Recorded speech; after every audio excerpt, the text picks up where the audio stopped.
Oskrba šimpanzov zahteva celega oskrbnika na dan. Veliko je dela s čiščenjem, s premeščanjem živali, s hranjenjem. Imajo 5 do 7 obrokov dnevno. V tem jih je treba tudi zaposliti, tako da se hrano skriva ali pa jim zagotavlja nekakšne uganke, da jih šimpanzi rešujejo. Veliko je tudi treninga, da oskrbniki z njimi lažje delajo. Seveda pa morajo v vsem tem tudi poskrbeti za rutino in zelo dobro za varnost oskrbnika in živali samih.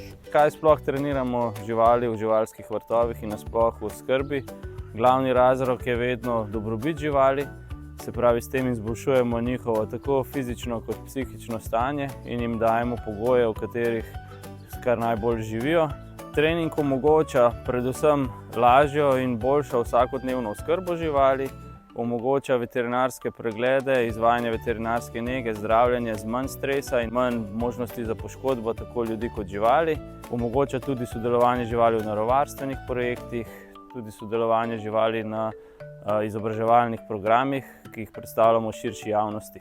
Šimpanzi so zaradi svoje moči in inteligence lahko tudi potencialno nevarne živali ljudem, zato jih oskrbujemo v zaščitenem kontaktu. To pomeni, da oskrbniki in živali nikoli niso v istem prostoru in pri živalih, ki jih oskrbujemo v zaščitenem kontaktu, je vsakodnevni trening še toliko bolj pomemben.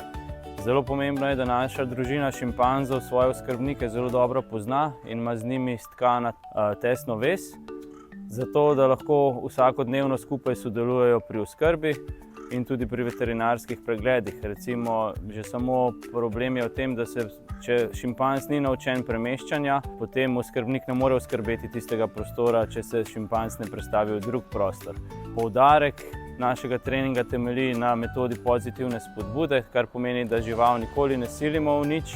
Žival ima prostovoljno izbiro sodelovati pri treningu ali ne. S pomočjo različnih trening metod pa šimpanze naučimo, da je za njih bolj spodbudno, da nekatera vedenja izrazijo takrat, ko jih od njih pričakujemo, ter s tem omogočajo lažjo oskrbo vsak dan.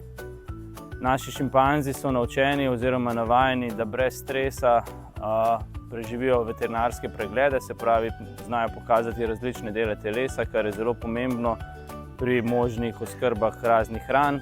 Bolj napreden trening je pa trening za razne ultrazvok preiskave, vzorce krvi in tako naprej. Njihov gozd izginja zaradi sečnje, rudarjenja in širjenja kmetijstva. Nekoč obsežen življenjski prostor se je zmanjšal na manjše gozdne zaplate, ločene med seboj, zato je skupinam šimpanzov močno omejen dostop do hrane, hkrati pa tudi do stikov z drugimi skupinami šimpanzov. Ker se kmetijstvo širi v življenjska območja šimpanzov, prihaja do konfliktov med ljudmi in šimpanzi in tudi bližnji stik povzroča, da se človeške bolezni širijo na šimpanze, kar je lahko za njih usodno. Ta epizoda je šele začetek. V naslednji vam bomo predstavili novo tematsko leto v Zoo Ljubljana, ki bo odprlo vrata tja, kamor obiskovalci običajno ne pokukate, v zookulisje. Spoznali boste naše zaposlene, zgodbe, za katerimi stojijo, naše živali in tudi povedali vam bomo vse, kar pripravljamo v zookulisnem letu. Se vidimo čez 14 dni v naslednji zookulisni soboti.